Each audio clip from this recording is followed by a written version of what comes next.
The Rise and Grind podcast, episode 14. It's been a couple weeks since our last episode. That is partially by design. For those of you that don't know, it is golf season. So we're going to be separating these episodes out. It won't be weekly right now. It'll probably be bi-weekly, which is totally fine. I still got a big list of small business owners in Medicine Hat that I will be getting on the pod. And I wanted to, first and foremost, before we get into our guest today, just thank everyone that is listening. A lot of conversations I've been having, people that I run into that say that they listen to it where I would never thought that they would have or they would have heard about it by any means. And just really appreciate all the kind words everyone has out there. And I've certainly learnt a lot from the guests that we've had on. And always in the back of my mind, I'm thinking like, hey, like, in this specific business, what is behind the scenes? How many layers are there? What are all the complexities with that? Even if you go to a restaurant as a consumer, it's like, yeah, we get to order the food and eat the food and pay our bill and leave. But like, there's so many layers to that. And the more that I get to interview business owners or high performers, there's so much more behind the curtains once you get to talk to these folks. And I have so much admiration for anyone running their own business or trying to perform at a high level, whether it's an athlete or other. And today, it's my privilege to bring on Steph Gronning, the owner of Infinity Dance here in Medicine Hat. And I honestly do not know if there is another industry that has more layers to it than a highly operational, successful dance studio. It is crazy. There's more than I even thought after talking with Steph. Obviously, when you're running over 400 kids through a studio, there's a lot of communication challenges. There is space challenges, which we get into. We talk about how difficult it is to find good studio space because as a small business owner running a studio, you need a lot of square footage to have these studios. And also not only that, think about the challenges of planning all of the events, planning and booking all the studio spaces. You have staff to deal with, you have kids to deal with, you have to plan out all these robust competitions or events. And I really, really appreciated Steph's honesty in this episode. And I asked some pretty point blank questions that I wanted to get to the bottom of, and she answered them with such grace. And I have so much respect for what she does. And she has 3 kids. She's busy with the studio. She's growing the studio. I've literally never heard of anyone say a bad thing about Infinity Dance or about Steph. And I think that's such a great asset to have in Medicine Hat, in the community. And all the things that she does, she always has a smile on her face, and you could legitimately tell that she loves what she does. She loves not only running a business, but she loves running a business that's in the dance industry. So kudos to Steph. I wish her all the best moving forward. She has some really cool things planned for her studio. We get into that in this episode, and just have so much respect for Steph. So without further ado, Steph Gronning, Infinity Dance. Hope you enjoy. Hope you learn something. We'll see ya. All right, we are here with Steph Gronning, the owner of Infinity Dance here in Medicine Hat. Steph, thanks so much for your time. I know your schedule is packed, and I can't wait to get into your business journey and your story. What has this year been like for you? Bring the listener up to speed with all the things that you got going on in your life. All right. So I am a mom and a wife. I've got 3 kids, but I'm also a really busy dance studio owner. This year we had our biggest year yet as a studio. We've got over 430 kids at the studio. Wow. It's wild. It's a good time. We've got competitive programs, recreational programs, and then we even took on a Highland studio this year. So we've added a whole new branch to our studio. So That's it's been busy crazy. and fun. Over 400 kids. Yeah. Yeah. Wow. Wow. Yeah. That's crazy. Walk me back, Steph. Like, obviously, you're in the business now, but take me back to the early days. Like, when did dance first start to come into your life? Do you have like a memory of like the first time you got hooked by not the business obviously, but of the Right. craft? Yeah. You know what? I started dancing when I was 6, and the reason I started was because my friend got to show up to school with makeup on, and I was like, "That looks fun. Why am I in gymnastics? I want to wear makeup." And then we went and watched a dance recital, and my mom put me in right away, and the rest is kind of history. I just loved it from right from the get-go. Yeah, it's been What just my whole life has been dance. Yeah, no doubt. What do you think Yeah. what do you think kind of gravitates towards dance? Because like my niece is in dance, and like I see a lot of kind of choreography. I see a lot of dancing Yeah. movements. Like Yeah. what pulled you to to dance? What part You specifically? know what? There is nothing more freeing than just dancing to music. So a lot of people actually use it as like therapy. And for me, Mm, it was just a place that just felt like safe and fun and stress free. And it was a place where I had like my lifelong friends have come from there. It's all people who have similar interests and getting to perform. There's nothing like going up on stage in front of all the people, small audiences, big audiences, and just getting to do what you love. And it's challenging. It's you're never going to be the best, you're never going mm. to be perfect, and you just have to really work through a lot, and it's fun to always have something to work towards. That's pretty cool. So Yeah. were you in dance basically your whole life, like leading up to starting a Yeah. business? Like what is, I guess, could someone that's super young, whether it be 5, 6, or 7, how long can they recreationally dance for? Like in a system like what Infinity Dance offers? So my ballet teacher, I'll start there. She actually Mm, started dancing when she was 16. So there's people, and one of my staff members also started dancing at the age of 16. So it really can start like you can be in it your whole life, you can start it later, but as long as you have that passion and like motivation for creativity, it can join your life at any time. how old can someone be to like join Right. Infinity Dance? Yeah. Okay, so we've got parent and talk classes. So they start Wow. like we've had parents with their babies like in their baby carriers moving. And then they accompany their kids until they're 2, and after 2 they can come independently. And from there the kids are in the room on their own. Obviously if they're feeling hesitant or stressed, worried, we let the parents come in and help them ease their way in and show them that it's a safe place, it's a fun place. But yeah, you can start at 2, you can start from the time you're in a baby carrier, or we even have adult classes for like beginners. That's pretty cool. I'd Yeah. imagine, having a young kid too. What I look at in your business is like for a kid, there's a lot of structure there, right? And there's an instructor that Yes. you have to follow, and there's Yeah. rules, and there's a community of other kids there. Yeah. Is that by design? Like, how much proactiveness do you put into like, hey, we have ages 5 to 6 here. The courses or the classes need to be laid out in the structure. How much detail do Oh you yeah. get into?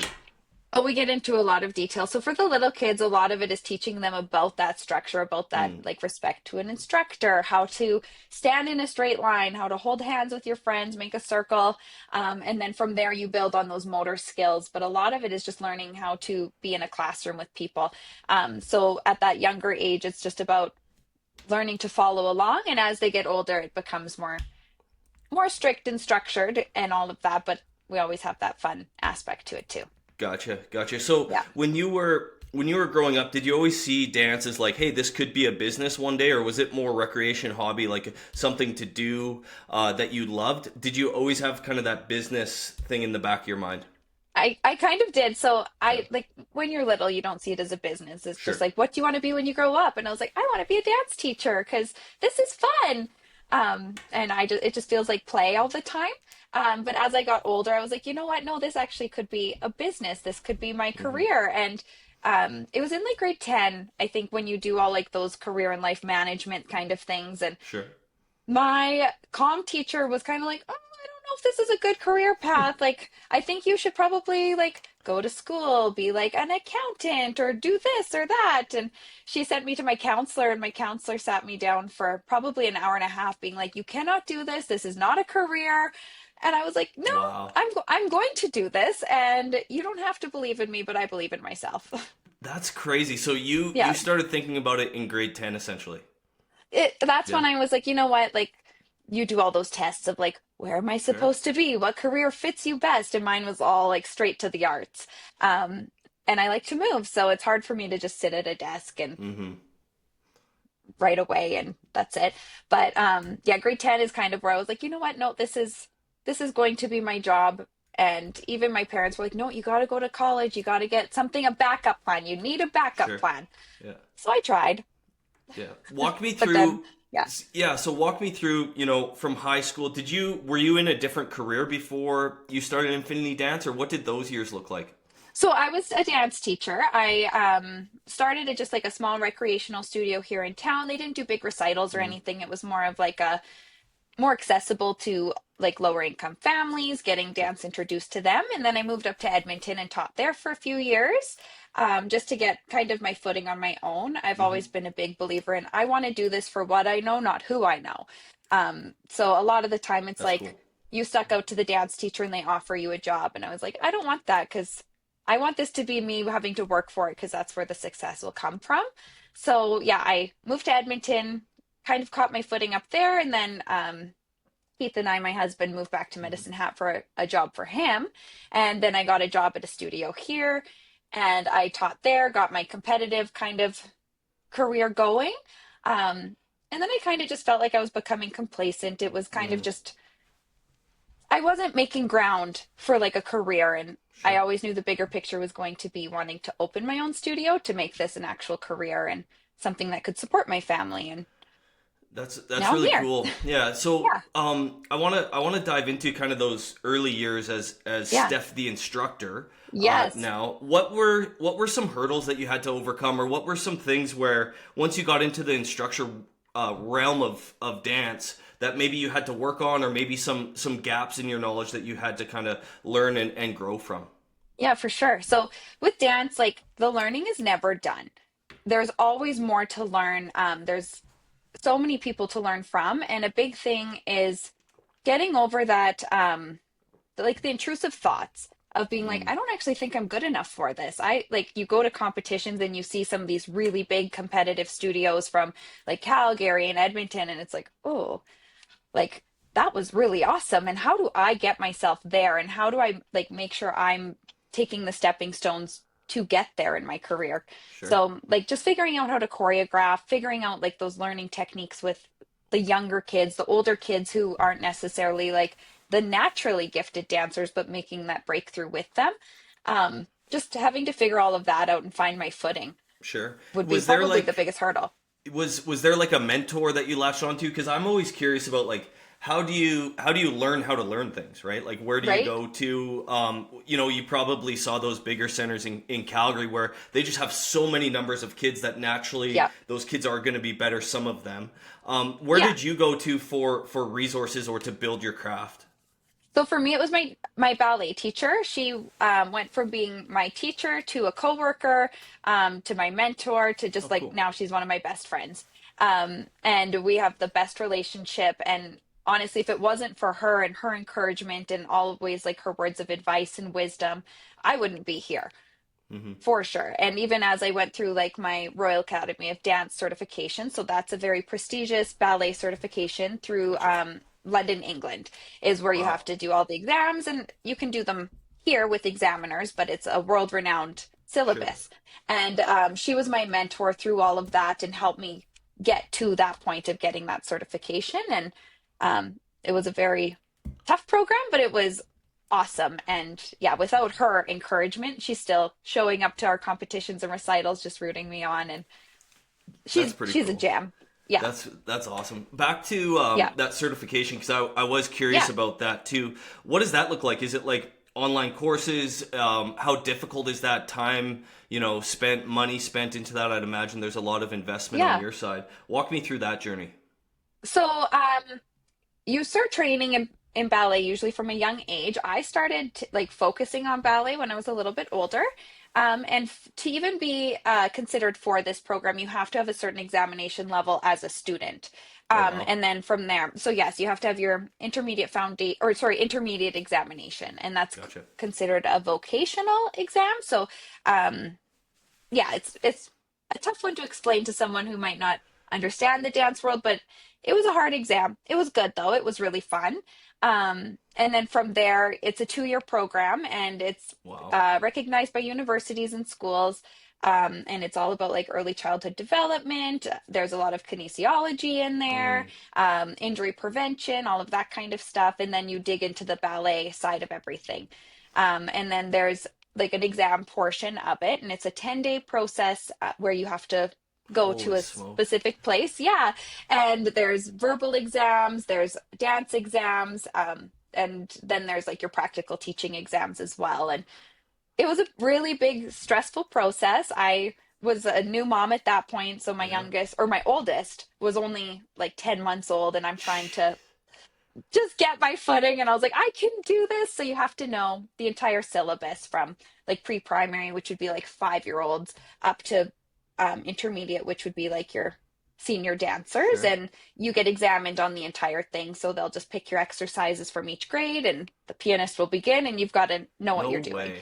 So Yeah. So there's a huge physical component to that where you actually have to yeah. do the thing, Yes. which I, Yes. by the way, I'm a huge fan of. Like, I hate designations where it's just like, you read a book, you memorize, you do a test. Like, I love Yeah. skills or certifications where you actually have to do it, right? Yes, yeah. And so that was about, I think it was an hour and a half or 2 hour exam there that was dancing. And then there was another hour-long interview of just like breaking down ballet basically in the syllabus. And it was nerve-wracking because I get mad test anxiety. So being there and having to like get through it all Especially was if they're hard. But if they're just picking out like random things for you to do, like yeah, that'd be tough because you don't know what's yeah, coming, right? yeah. Or they'll even play like a piece of music and be like, what style of music is this? And it's like, is it Wow. a waltz? Is it a mazurka? Is it a sarimbada? It's like, you just have to know. And there was a lot to it, but it was the most rewarding thing I've done. There was a group of 12 of us that were doing these exams, and four actually didn't make it through and had to Hmm. re-go back the next year. So I felt very accomplished and proud of As you myself. And should, as you right, should. and but Holy even in smokes. it, you've got that like self-doubt of like, wow, some of these dancers here are like very accomplished. They're so good, where I feel like I'm more of just a teacher. Like my brain is really smart, but can I physically do this like them? And Hmm. it's always just that inner voice in your head trying to be like, oh, I don't know if you're good enough, but The inner you got to demons, push right? past it. Yeah, yeah, That's they're evil. Man, that gives me a really good foundation of your backstory, and that it is Yeah, one of the components that I wanted to learn more about today. Now, yeah, talk to me about the transition of like you guys moving back from Edmonton to yeah. Medicine Hat. Was there like a gap in the market that you identified where you're like, hey, this could really work, or was it like walk me through like the early stages of starting the quote business? Yeah. So when we moved back here, I was actually devastated. I was like, I don't want to move back to Medicine Hat. Like, there's too many dance studios there. Like, this is not where Mm, I'm going to be able to do this. And I even believed that right up until I opened my studio. But I had hit a point in my career where it was just like, I was losing that spark. I was losing that passion. I don't necessarily feel like the values were the same where I was, and just like what we wanted as an outcome didn't mm. necessarily align. Um, it was a fantastic program. It just wasn't the direction I wanted to go. Um, so I just was like, you know what? It's now or never. Hmm. I'm just going to do this. It can be a small studio. I honestly thought I was like, I might get like 30 kids and I'll just happily do this until I can build a program. But then in that first year, we had over 100, and I was just thrilled That's about that. crazy. So it it was tough because there's so many dance studios here, and it's not a big city. So Hmm. it's just I finding that didn't know market. that. And Yeah, I didn't know that yeah, actually, like not knowing the industry much, but I'd yeah, imagine there's only so many kids like there can't be an unlimited amount of studios, right? So, right. Yeah. So, and that's where it was like, okay, will this work? I had to make sure my programming and my business plan separated me in some kind mm. of way. Like, what am I going to focus on? What am I going to change that makes me different from everybody else? And What were yeah. some of those things in the business plan that you tried to, or at least attempted to stand out? Are there specific strategies that you were kind of thinking of, or is it just like, hey, let's throw this on the wall, see if it works? No, there were things I was thinking of for sure. I wanted it to be a very inclusive environment. Mm, So students in our recreational program and competitive program being able to train in the same like syllabus. So gotcha. like with the Royal Academy of Dance, or there's ADAPT, which is like jazz and tap syllabuses that you can work towards examinations. And I'm through acrobatic arts and the Acro Dance Teacher Association for acrobatics, and I wanted those kids to get exposed to those syllabi so that they could get that same foundation of training and Gotcha. transition really easily into competitive dance, where a lot of places it's, oh no, you only get this if you're competitive, or they don't follow those at all. And so it was just a, I was like, I think there's a spot for me. I can make this work. Gotcha. And now we have another program that we've started up. We actually have a franchise. We're a franchisee Nice. of them. And it's Ready Set Dance is what it is called, and it's out of Australia actually. And Wow. I met them at a conference, and it came at such a good time for us because it was right after COVID. So, Hmm. like I started my business and I got one season of dance done and COVID hit. And that's not ideal starting a business, and dance studios aren't small, so you've got a lot of space and square footage that you have to pay Hmm. for, and there's all that overhead costs of starting the business, and loans that you've got to pay back, and it Yeah. was stressful. So I was at a point where it was like, okay, like I'm either going bankrupt or I've got to just like really pull through. And this program, I honestly feel like if I hadn't grasped onto it when I did and taken the jump and leap of faith, I don't know if I'd be open at this point because Interesting. this, Wow. yes. So this program, it was doctors and physiotherapists and early childhood educators and dance teachers who created it in collaboration with Nickelodeon. Cool. And so the music is original. The syllabus is like appropriate for little kids. And just the advertising for it and the unique program that it is, people really gravitated to us, and our recreational program like blew up, which Mm. is what you want because Sure. your recreational program is the feeder for your future. If I was you just don't gonna have say, 2-year-olds, you don't have yeah, a future. yeah, no, And a lot and of people, sorry, sorry, I you was can go just gonna ahead. say, I'd imagine your recreational program also feeds your competitive It silo does. too, right? Yeah, yeah. So if you don't have those 2-year-old, 3-year-old, 4-year-old dancers coming in, your future is only until your last student graduates. Mm. Because a lot of the time, kids aren't starting dance at 6 or 7 to stick with it for life. Well, at 6 and 7, yes. At 9, 10, Hmm. 11, it's rare that they're sticking with it for life unless they're like, I wanted to be a dancer and I just never got this opportunity. Gotcha. So, this program honestly has become like the foundation of our studio, and people come to us specifically because Wow. of it. Gotcha. Yeah, That's really cool. I didn't. I was not aware of that at all. Now, yeah, obviously, you don't have to say like numbers or anything, but is yeah, there like a revenue share agreement with them? Is it like you have to pay them to right. be a franchisee or is association with So it? I pay a license fee every Gotcha. year to have the Okay. program. And then I also pay a fee to have like the territory of Medicine Hat. So I pay an Nice. additional one just to have more of an exclusivity to the program. Yeah. Um, and I love it so much. And I see them every summer now. I go for training. They go to Vegas to a conference that I go Nice. to every year, Good spot. Yeah. and always do their, like, they've got a 2-day conference just about like building that preschool program, how to support your teachers, how to build on the business side of things, Hmm. marketing, and everything. So That's really cool. it's fun. I Yeah. want to circle back and just pinpoint something because Yeah. with starting a studio, you said something very important. Like studios need a lot of square footage Yeah. because you need space to dance. It's like Yeah. that business is like disproportionate of like the hours that you're open doing it, and the Hmm. square footage is massive. It's huge. Yeah. Can you walk me through like did you have a budget set forth when you first started? How did that come into reality? Did you totally blow your budget or were you under budget? Was opening the business accurate to what you thought it was going to be? Well, I thought I'd be able to find just like a space that was like one room. I could just lay flooring, put up Yeah. mirror, and we'd be good.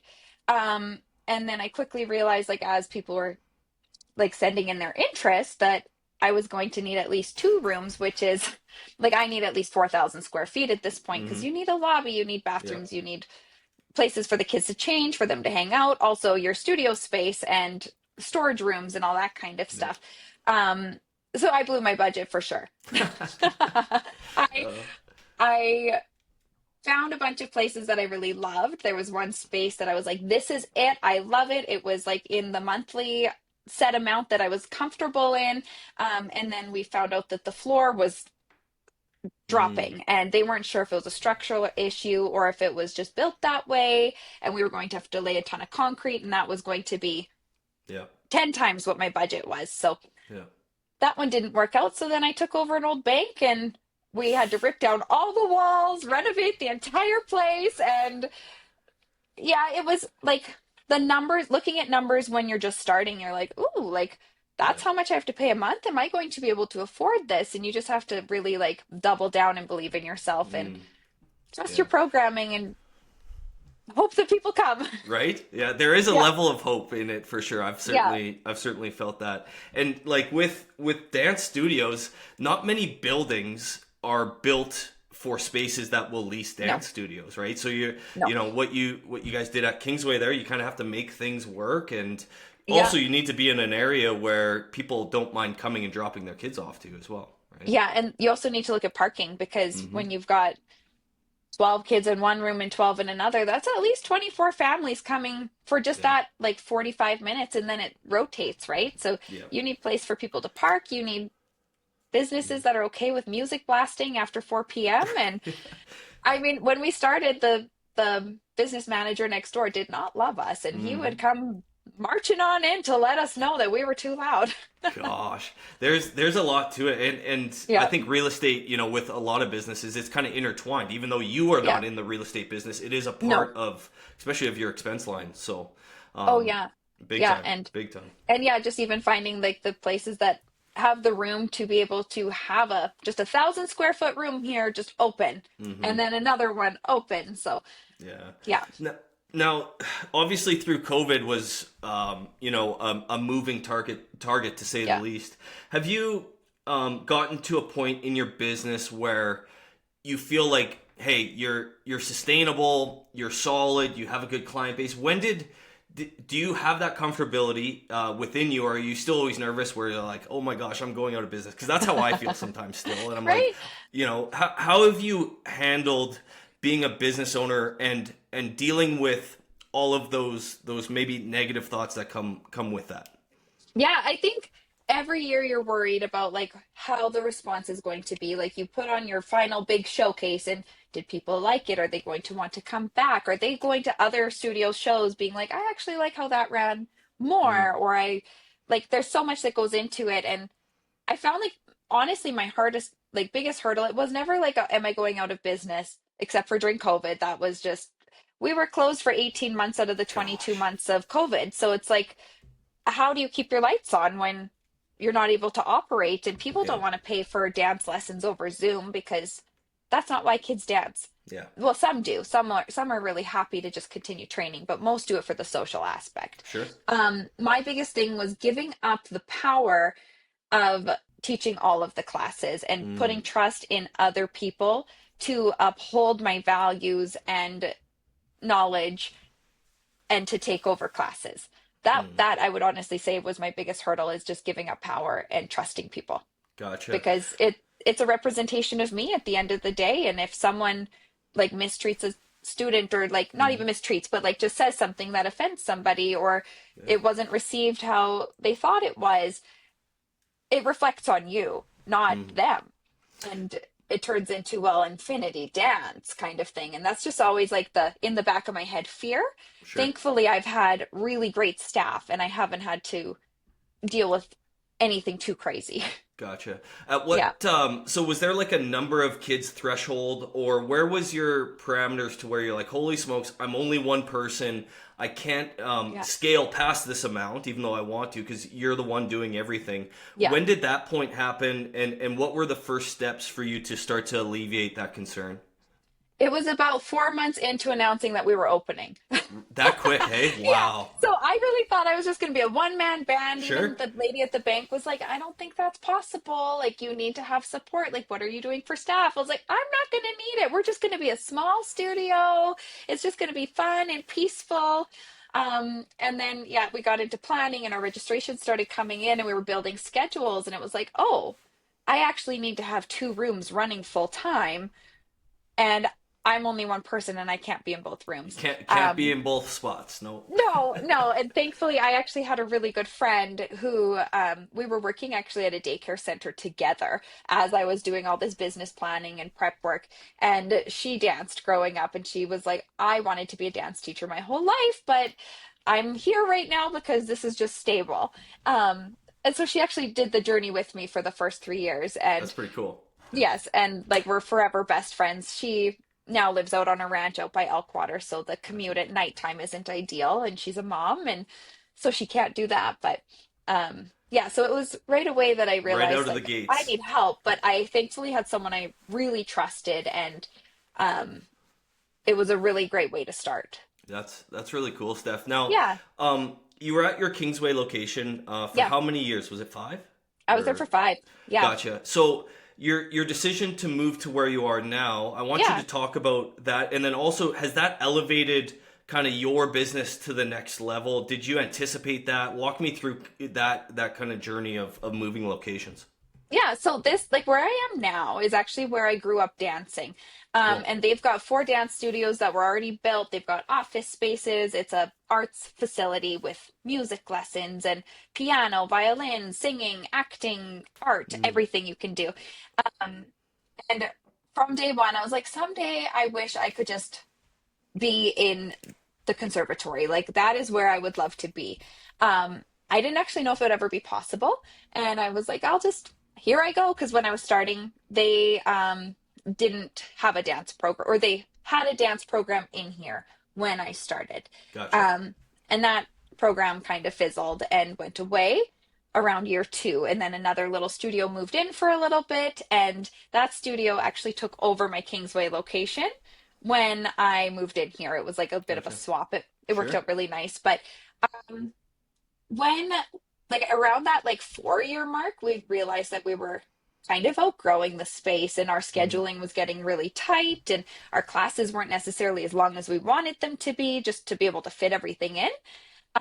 And then you start looking at like, okay, if I have to renovate, how much is this going to cost me? And Hmm. people go, oh, you just need to do walls and flooring and whatever. But I knew, but that by that 5 year mark, I was going to want like the actual dance flooring, not just vinyl floor. Sure. And I wanted it to be like built for a lifetime, because if I make it to 5 years, that means I'm going to be in this for the rest of my life, kind of thing was my view. Sure. Um, and to lay flooring in just one of those rooms is over $20,000. Really? Holy Yes. smokes. Yeah, and to do the sprung floor and everything can be upwards of 35,000 per room. And I'm like, okay, if I want 4 rooms and then I also have to build a lobby and I've got to extend and take walls down, and I realized that like I'm going to need a bigger space. Hmm. Um and so that's when I approached the conservatory, and I kind of put forth the business plan of this is why I would like to take over the studios. This is how it'll benefit you guys. And they took it, and it's Wow. awesome. It worked out really well. That's cool. Now, with you being in a space like that, do you Yeah. proactively have to book studios based off of your Yeah. schedule? Because there's obviously other like industries in there, right? Yes. Yeah. And Gotcha. we just book the studios based off of our schedule. So at the end of every dance season, once my schedule is ready for the next year, I Hmm. submit my schedule of this is what I need, because now we have 4 studios instead of 2. Hmm.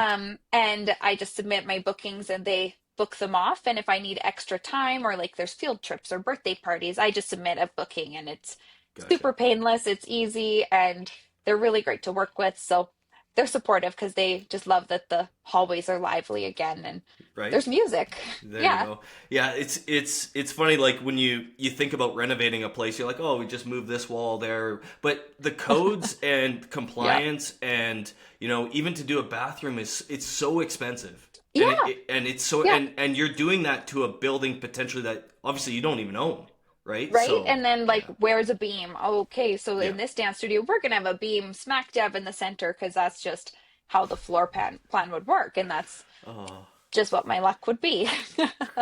So crazy. so yeah, it worked out well. But moving here, within the first year, we more than doubled our size. So Really?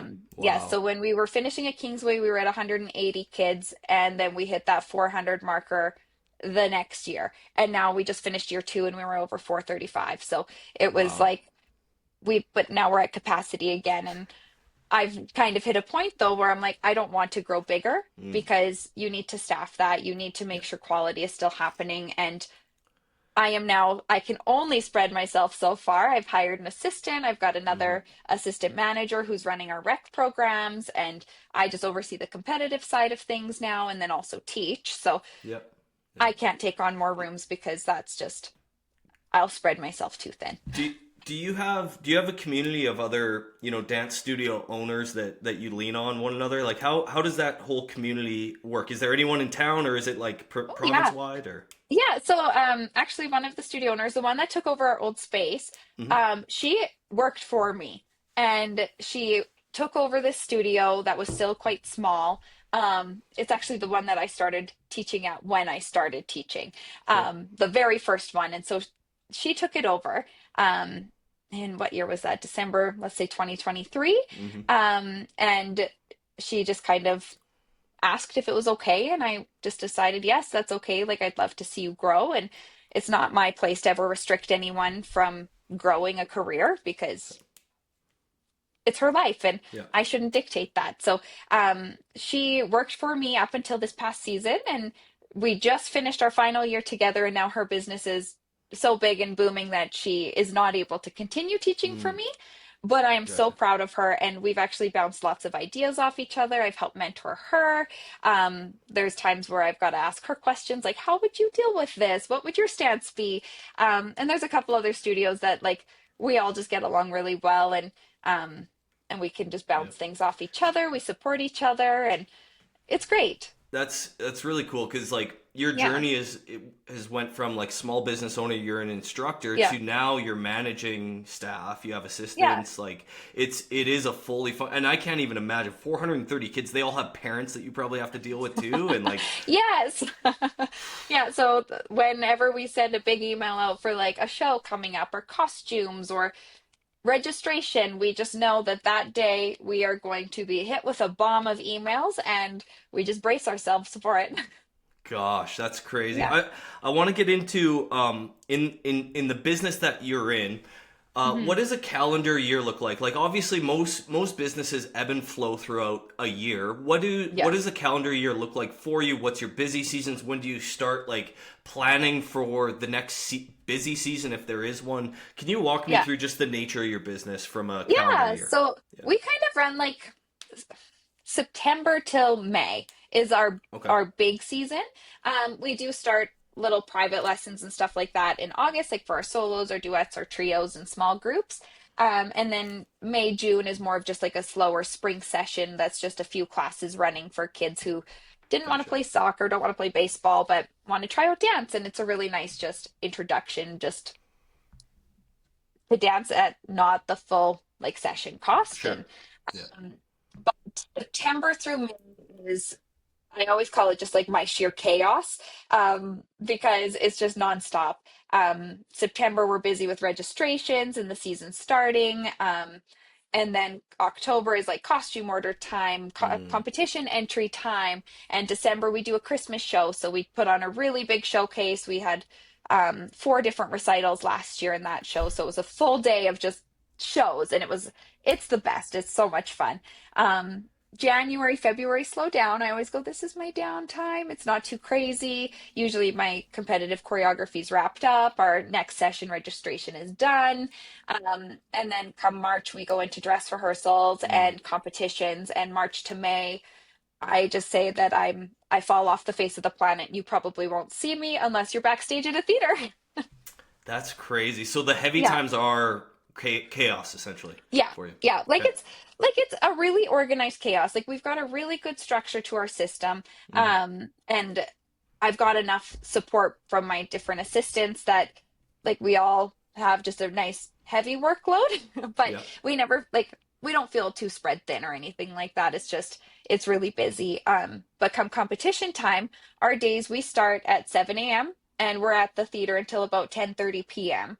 And then it goes like that for 4 or 5 days straight. And then we have to do classes like the Monday, Tuesday in between that just to keep the kids Sure. running their routines. And then we go right back into it. And it's just, They're Wow. long days, and right during then, we're also planning our spring show, and we're planning for next season, which is making schedules, getting teachers hired, and all of that kind of stuff, getting registrations started, and I'm overwhelmed thinking about all that. Holy smokes! Because I'd imagine yeah, you have to be like 4 or 5 months ahead for planning things and yeah, booking things and starting to plan what a recital or a competition looks like and all that yeah, stuff, right? yeah, yeah, Jeez.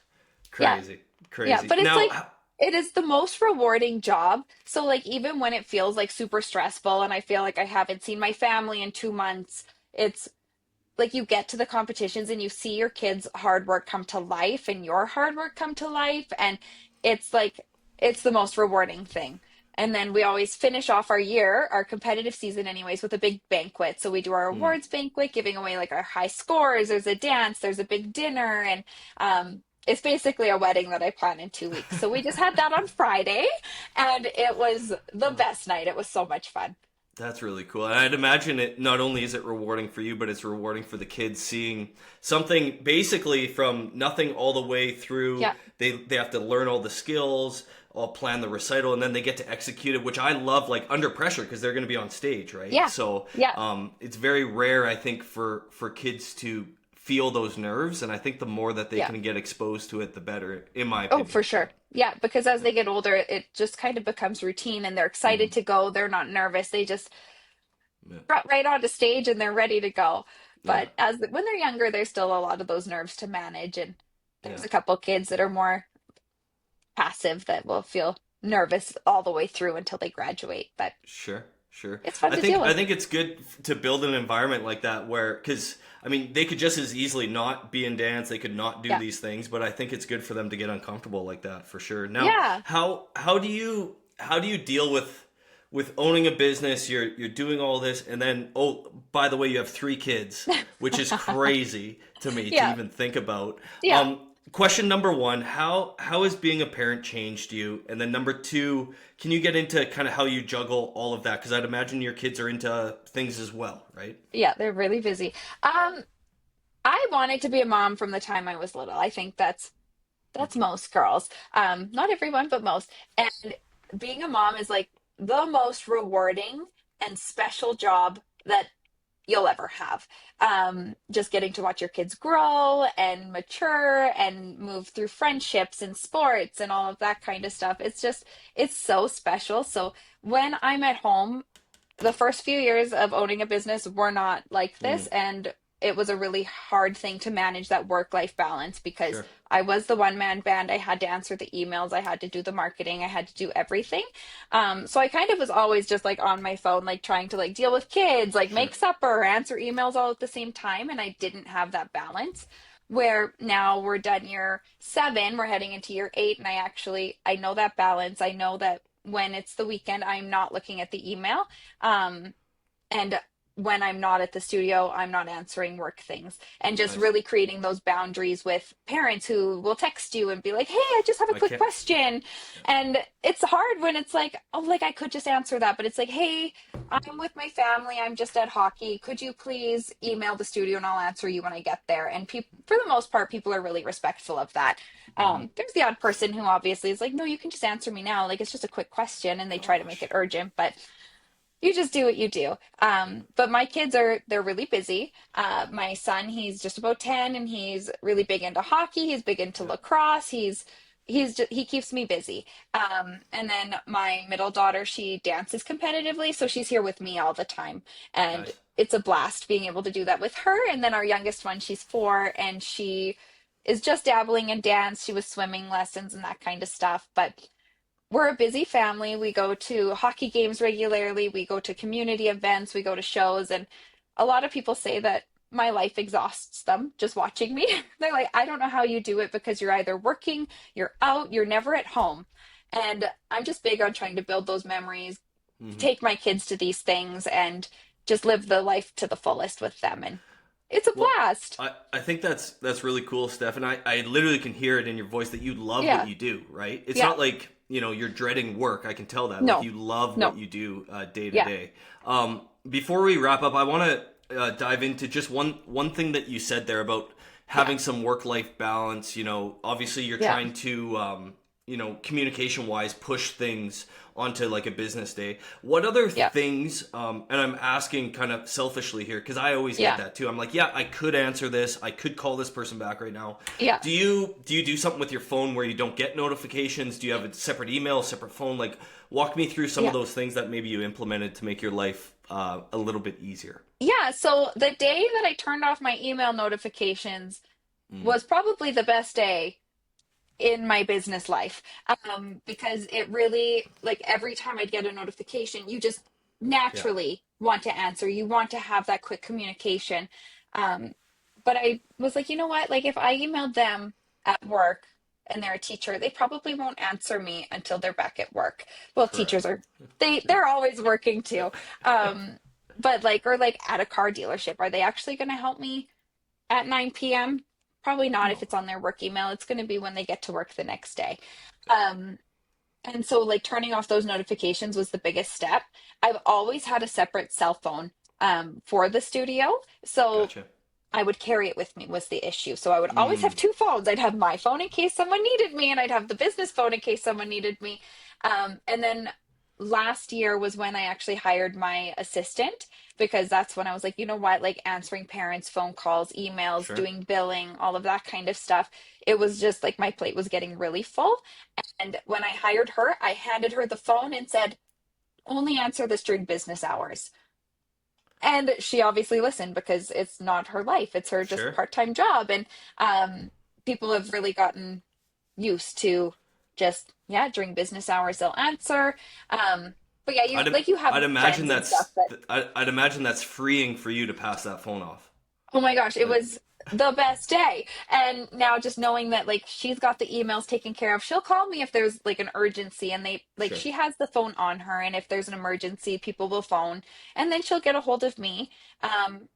But for the most part, it's like, okay, she's got the phone, she's got the emails, and I only need to answer it if it's urgent. So Yeah. I, that I was feel the like, biggest thing. yeah, like as a small business owner, like this is how I feel anyways. Like, if I don't have my phone or if I turn my phone off, like someone's gonna die. Like that's how I feel sometimes. Yeah, But it yeah. never happens. Like No, never. no, knock on wood, it hasn't Yeah. happened yet. Yeah. You Oh do get gosh. like the emergencies of, like, my kid was on the playground and they stubbed their toe and now they've got a broken foot and we compete soon. And it's like, Mm, okay, yeah. that feels like an emergency, because I just spent the whole year creating a routine, and now I got to start over because little Sally I can't didn't even, dance. yeah, I didn't even think of that. Wow. Yeah. Yeah. Oh gosh. Do you wish you would have hired an assistant sooner, knowing what you know now? Oh yeah. Really? For sure. And Yeah. like my mom has always helped me, and she, like, she was really helpful, like, helping behind the scenes. But a lot of the time it's like, okay, she doesn't necessarily understand the dance world, so then people would ask her a question and she would have Mm, to ask me a question. And bless her heart, she is the most amazing lady, but she also doesn't like answering the phone and being put on the spot. Where the sure. assistant I have now, my mom still helps a ton behind the scenes. She's just not face to face with people getting those, like, stressful questions right away. My assistant now grew up in the dance world, so she was a Nice. competitive dancer growing up, and she knows all the ropes, so She knows the she can language. answer Yeah. questions. Yeah. Yeah. And our brains seem to work the exact same way. She's like, this is how I was going to answer it. Is that okay? And I was like, that's what I would have told you to say Mm, anyways. So now I'm just like, you answer. And if you tell someone something wrong, then we'll deal with it later. But you know wow. what's up, and we've got a good thing going. That's awesome. Now, Yeah. what's next for not only Steph but for Infinity Dance? Is it like 400 to 450 kids is the sweet spot? What does the next couple years look like? Do you have plans? Maybe you don't. You know what? We're kind of at our capacity, and obviously we're going to have to work through that, because as these little 2 and 4 year olds that are getting older, they're going to want to merge into our competitive program. So the next few Hmm. years are going to be really busy. There is a chance we may have to slightly grow. Hopefully not. Hopefully I can make it all work, because obviously kids Hmm. graduate, and Sure. we can work things out that way. um, but that 450 spot is kind of our sweet spot that I hope to not have to exceed. I'd like to stay in there just to keep that family environment where we can it doesn't Yeah. feel like a business. It feels like a family still, which is a really important thing, is that community, that family for these kids. But next summer, our studio is going to Disney World. We're dancing Wow. there. The kids are doing the parade. They're going to perform on stage. So that's where our focus is right now. That's so cool. And it's an opportunity of a lifetime for the kids. So we're excited. Wow. So when does Yeah. that happen then? That'll be July 2026. 20, Yeah, and then I guess our Highland program that we ended up taking over this season, they're going to Scotland to compete next summer as well. So holy August smokes. 2026, they're going to Scotland, and it's going to be a really big event for them as well. And we're just excited. It's going to be That's great. that's really cool, Steph. Well, Yeah, I don't know if there's anything more we can get into. That was such a good overview, and the yeah, layers of your business is like there's so much to it, and I have so much respect yeah, for what you do, and you still show up and be an incredible mom, yeah. and I think that's very admirable, and Oh, you thank know what you. I heard today was like there was a lot of points where you were nervous and you just pushed back past Oh, that and you yeah. executed. And any closing thoughts from your end? No, I don't think so. My biggest thing is that, like, if someone's ever telling you that something's not possible, you have to believe in yourself and other people will believe in you after. Mm. You can't rely on people believing in you to make it in life, and you have to dig deep and believe in yourself even in those moments of doubt. And that's kind of how I live my life. I think it's worked out plenty good. So I think Yeah. that's a great spot to finish this off, Steph. Thank you for that, Okay. and Yeah. thanks for your time. And Thank you yeah, for take having me. This was yeah fun. yeah you bet. All right, we'll take care. Okay, thank Bye bye. you. Bye.